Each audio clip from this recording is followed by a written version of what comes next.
muri aya makuru yose ikintu kiyoberanye urabaza uwo mukecuru utese iyi ndake yacukuwe nande akakubwira ko atazi uwayicukuye none wamaze utese ntabwo wari uzi ko iranga ati ntabyo narinzi aba bana biwe nta n'umwe ukubwira ati ndake ndayizi noneho byongeye uriya muntu uwo mukecuru nige namwibarije na fande rwose yarahari yarabyumvaga abapolisi bari bazi ndamaze ntese mukecuru ati iriya jipo twakuyemo hariya mu mwobo iriya jipo ni iy'uwo mwana urayemera ati iriya jipo ni iye rwose none se umubiri nawo twakuye mu iriya jipo n'uwe cyangwa ati nawo rwose ndemera ko umubiri ari uwe hano twaricaye mbese ruguru hariya niho ntuye mu ma saa sita ngiye kubona mbona umukuru w'umudugudu araje asanga imuhira arambwira ati hepfira ku Karambo habonetse ko hano ubundi hitwa ku Karambo kwaka kantu kamanuka ariko umudugudu ni Rugerero ati habonetse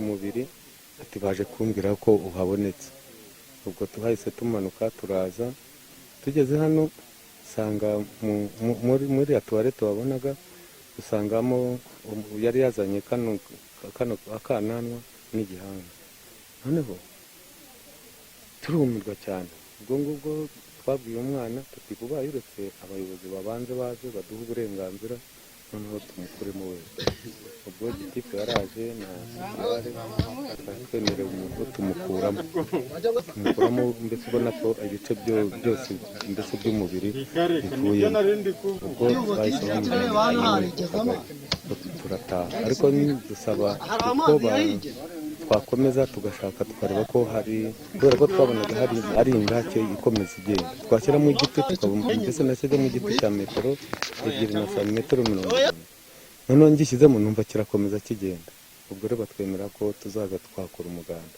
ejo turahirirwa twagejeje mu masaa 7 urabona n'inzego z'umutekano zo hejuru zari zaje bigeze nko mu masaa 7 turananiwe ubwo baratubwira ati mugende muruhuke ubwo mbese twahasize irondo ryahacungaga ku manywa na nijoro haraye imidugudu ibiri kugira ngo mbese hatagira uwaza genda akaduca inyuma akaba yasibanganya ibimenyetso uwo muntu yari asanzwe aba hano uyu mukecuru mbese yaramubereye nyina wabo abindimwe na uwo muntu abuze nta kintu bigeze badutangarira n'ejo twaze tumaze tuti kubera icyo wabuze umuntu ko nkanjye nshinzwe umutekano itaje ngo mbwire uti nabuze umuntu noneho ngo ngufashe gushakisha tube twanabimenyesha n'ubuyobozi bwo hejuru budukuriye bakaba banashyira n'amatangazo ku maradiyo cyangwa se no mu binyamakuru kubera icyo utabivuze ati sindabikubwiye ariko nabibwiye umukuru w'umudugudu mbese bigaragara yuko ko ari nko gusambagurika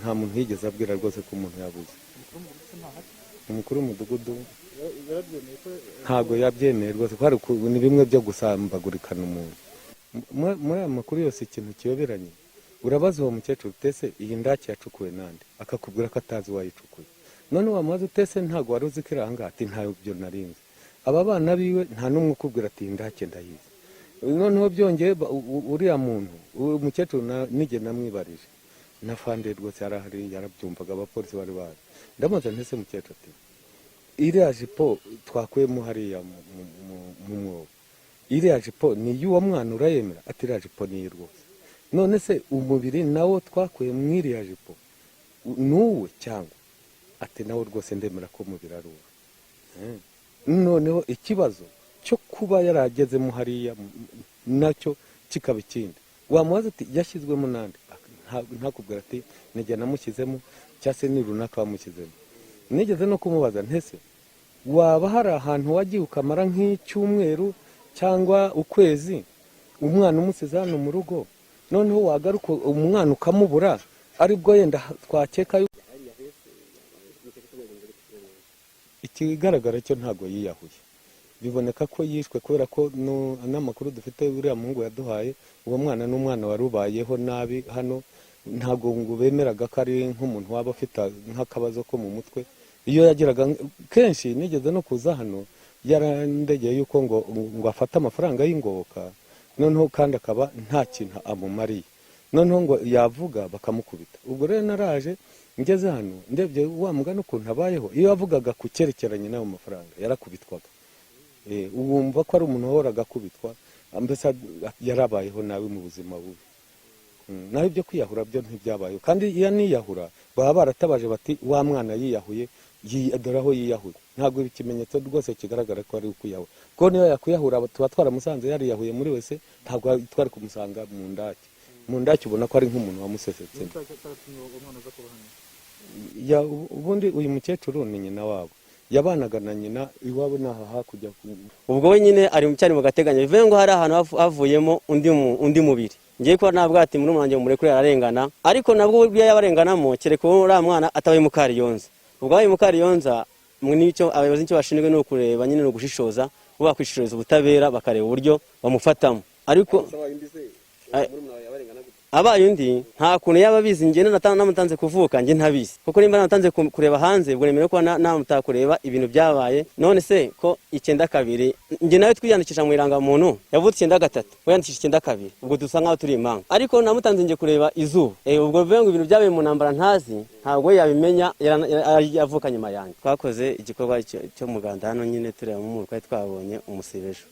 Ubwo sinanya ko twabonye umubiri w'umuntu wuzuye, ko agaragazwa nuko kugira ngo yuzure nuko tubona n'umutwe wiwe n'ingingo zose zimukurikiye. Ubwo twakuyemo ubwa mbere na mbere umubiri w'umuntu umwe, n'iyi saha nawundi twaba kabiri twari twabona ngo tumwemeze ko hari mundi wa kabiri, ariko umwe twaramubonye. Ubwa mbere mama yavuze ngo akeneye ifumbire, arambwira ati nimba afite akanya nze mufashe mfate shaka muri kanya tikuremo. Ubwo ko je nagatije afite n'umuna wanje aza kwikuramo, ayikuyemo mu wanje abonamo akana, araza arandeba yamaze kubonamo uwo mubiri w'umuntu agapande kamwe, araza arambwira ati noneho ngwino ibyo mbonye nza kureba ibyo abonye. Ndebye arabanje gukuramo akananwa kahangaha, aravuga ati rebamo neza, arebyemo akuramo n'undi mutwe nyine w'umuntu, aravuga ati uwo umuntu gumye urebemo neza, agumye ararebamo. Arebyemo byanyuma ko mbabaza uwo muntu uryagiyemo nk'abantu babaga mu rugo. Baraje ubwo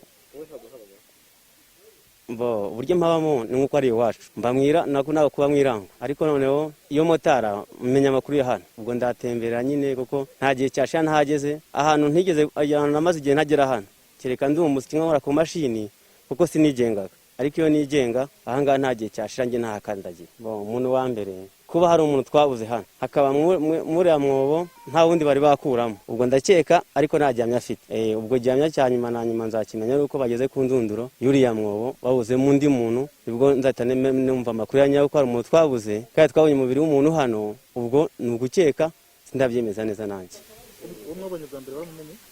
Niwe ndimo nyikeka, sindemeza neza ko ari we, ariko kuba yarabuze noneho hakaba hari bimwe mu myenda nanjye nari muziho twabonye. Ubwo ndemeza ko ari we, ariko ntajyanya natashinya ngo niwe. Nzabyemera ari uko hari amuramwo bageze ku ndunduro babonemo undi mubiri w'umuntu sawa. Ubwo ndataremera ko twabonye ari nyakugenda twabuze. Ukuntu yabuze ndabyibuka, naramutaraga nibera mu mujye ko nkajya ntaha, nakunda gukora amajoro kuko abamotari n'umugabo twahikaga abantu babiri murabizi. Twese turabyemera ko na polisi birimo, irimo nyine twebwe abantu tubana nyine nk'abasekirite tuba tuzi iyo tubanamo nk'abantu mumenyeranye. Ubwo ku manywa ubona koraga nyine nkabona amafaranga, sinamenye uko mbyifuzaga, kunda gutwara moto zitari shyashya nk'uko mbyifuza, kandi nkikundira gutwara moto shyashya. Ubwo nibyanga ko nikora mu masaha y'ikigoroba nkajya ntwara babiri kugira ngo mbone ya boss naho ndi burye nanjye ubwanjye. Ubwo sinakunda kugaragara ahangaha, ubwo akunda kwiruhukira, nkazana rimwe na rimwe nze kwishura umukecuru, nje kureba umwaye mugenzi w'inanga nkatanyura mu rugo. Ubwo nuko nakataganga. Ubwo none umuhungu wari ubwo nabaye umushomera hano Mburakazi, njya gukora amatafari hepfo iriya aho mu Kabande. Nakuye iminsi mike moto birabonetse barayifungura. Ngiye mu kazi ndabyibuka naramotaye siga umukobwa hano ashize iminsi nje sinamubona, kuko nane ndamotara nta hano, ariko hano mataye iminsi mike yango nibone uburyo niboneraho aho niraraga nyine mu irango. Ubwo maze kuhabona sonje gutaha ngaha. Bamu nasize rero naje kuza nyuma sinamubona. Namubonye ajya mbaza tese wa muntu wano wacu yagiye he. Amagambo meza banshubije bambwiye ko bamubuze, ariko mu kumubura bamisha kuntu uyu muturanyi wahangaha ari wamujyanye. Kubyemera kwanjye nta kindi. Uyu twita Mukanda Jacqueline. Kugira ngo nemere ko ari wamujyanye, nahereye mu buryo kwari tumufite mu rugo, uburyo yari umuntu twita ngo arwaye mu mutwe, ariko kamugendesheje gake yaba umuntu muzima, ko ari n'uturimo ajya gukora tumwe na tumwe rwose ukana ko ari umuntu ubasha korohera yaba muzima. Ubwo agakosa yakoraga nyine bito nuko ayafite mu burwayi ntibamwihanganiraga, baramukosoraga nk'aho bakosora umuntu muzima. Nongeye nabire uburyo akosoyemo nkasanga nta karengane, nkabona ari mu mibereho ye arya mu buryo butumvikana nyine anafite imirire myiza nk'uko mbyifuza nk'uko nyine kiremwamuntu cyemerewe kubaho kirya mu mirire myiza. Noneho n'uburyo akakosa kose akoze aganirwa wumva ngo arwaye mu mutwe, ubwo urumva ko ari ibintu nanjye bibabaje. Numvise ngo uyu muturanyi niwe wamutwaye, ndetse mvuga ati mbo ubwo yabonaga uburyo yarabayeho afata umwanzuro wo kumujyana, yagize neza ubwo Imana ishimwe yajyanye azagubwe neza. Aho yamujyanye rero n'iyi saha ngewe rwose pe sinitaye kubikurikirana rwose, kuko nyine numvaga nanjye nza kugira iwanjye ari kumujyana. N'ubundi kugira ngo mukurikirane wongeye kuvuga ngo wagiye hehe umugarure ntawe umujyana afite, numvaga bitanera uruhayi. Numvaga rwose aho yagiye agomba kugenda akagubwa neza, akabaho neza nk'uko kimwe mu cyemerewe kubaho. Kuko ukunda mwihorero ndarekera. Ubwo nyuma rugo yaje arambwira ati ngiye umuyobozi yambwiye ngo nta mafaranga bafataga nyine nimba ari ngo kasinzi, ati amaze ku 1,100. None bantumye umuntu ngo babiduhe. Ndabyibuka nabwiye ati genda gakeya bakubwiraho uwo mukobwa ari kumuturanyi we. Ubwo nkurikije rero ukuntu nzi mama yitwaraga, ntabwo yashaka serivisi nyine ngo yubaho umuntu agenda yacishije makeya avuga ati ndacinyeneye iki. Agize ngo ajya ahubutse bimwe bye mumenyereyeho, kuko ndamubiza ko ndakugira umujinya wa vuba nyine, agira umujinya wakataraboneka rimwe na rimwe umutungura. Uravuga ati ubwo nimba yagiye ntavuge neza bakamwiyorera, ubwo niko umuntu yamubuze batamumubwiye.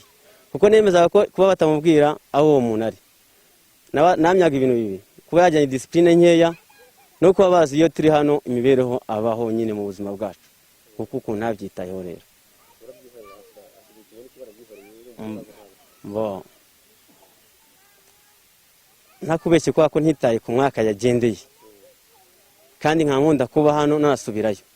Nari navuze ko ashobora kuba amaze umwaka cyangwa imyaka 2, ariko naranjyanye numva igihe cyose navuga yagendeye ntajyanye afite, kuko sinitaye kumenya ngo isi agiye muhe mwaka, kuko sinumva ko agiye nk'uzahera, numva ko arugiye nk'umutembezi nyine nk'uzagaruka. Mbo cyane n'irandake, mbo amakuru yose ndi butaye kwirandake ni ibinyoma. Ati kuki icukurwa ntabyo nzi. Mbo amakuru bashaka kunyumvisha kwirandake ari kuba ari yacukuye mu ntambara mu gihe cya jenoside. None ngiye kuba nabyemera kireka cya jenoside, ubwo umukecuru hamwe ko yacukuye na Nyungura, kandi nkaba numva yuko bahunga atari ko yarahunze ngo amenye uwasigaye hano. Ibyo numvaga ari amatacyangwaye, kuko ari nk'ukuntu umuntu avuga ikintu agitekerezaho ukumva nicyo.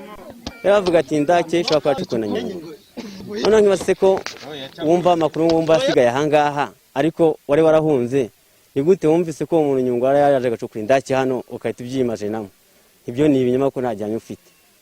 Ubwo iby'indake babonye mu ndi mubiri, ubwo ibyo bambwiye ko yacukuye mu ntambara nabyemera, ariko batabonye mu ndi mubiri hakabonekamo uyu nguyu, ubwo indake yabari yavuba, ariko nta makuru nayitanga ko nta kintu namba mbiziho.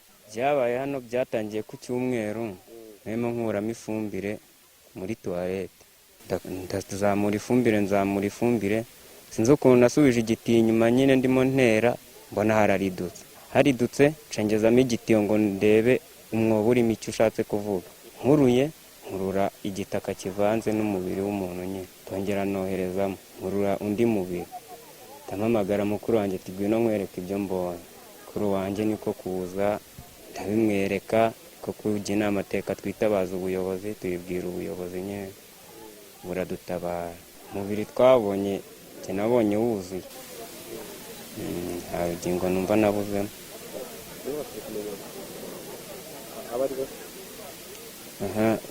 Dukurikije imyambaro twasanzemo, twasanze ari ashobora kuba ari umukobwa twari twarabuze nyine witwaga Jacqueline.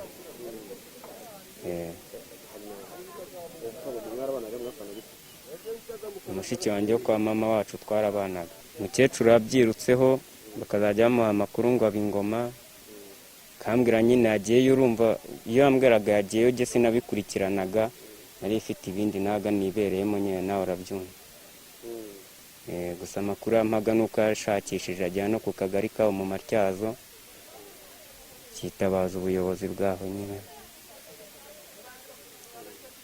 Cyena byakiraga uko abimpaye. Mubonye igihe nasanzemo imyambaro, barambaza ati ese urahamya ko yaba ari we? Baga ntibitewe n'uko imyambaro isa simbihamye 100%. Ariko icyatumye mbyemera nuko na mama ari we wamureraga yarabyemeye. Kuba rero yarabyemeye nanjye ntawe nari guhera mpakana.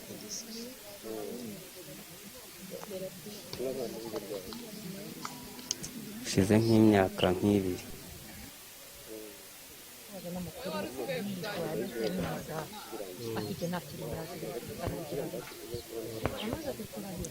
Ni ukuvuga ubuyobozi bumaze kuza twarakurikiranye barebe nimba hari indi mibiri yabirimo, kuko gukurikirana indake ubusanzwe nta kintu nari nyiziho, nayibonye kuriya nanjye nyine.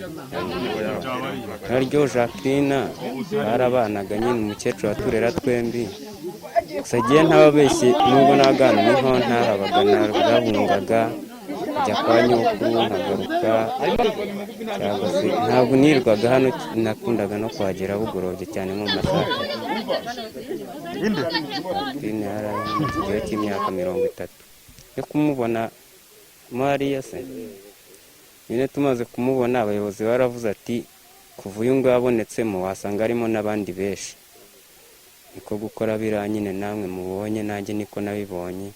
Bose tuvuga ati noneho reka dukurikire umwobo turebe aho ugarukira, turebe ko haba harimo n'abandi. Usibye umunsi babonyemo urujijo-Bishe nta kindi kintu babonyemo.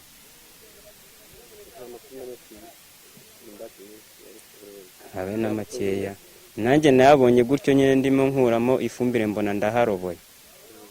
Hamagara mukuru wanjye ndamwitabaza ni ngwino nkwereka ibyo mbonye bicana, nta yandi makuru arenze nari ifite.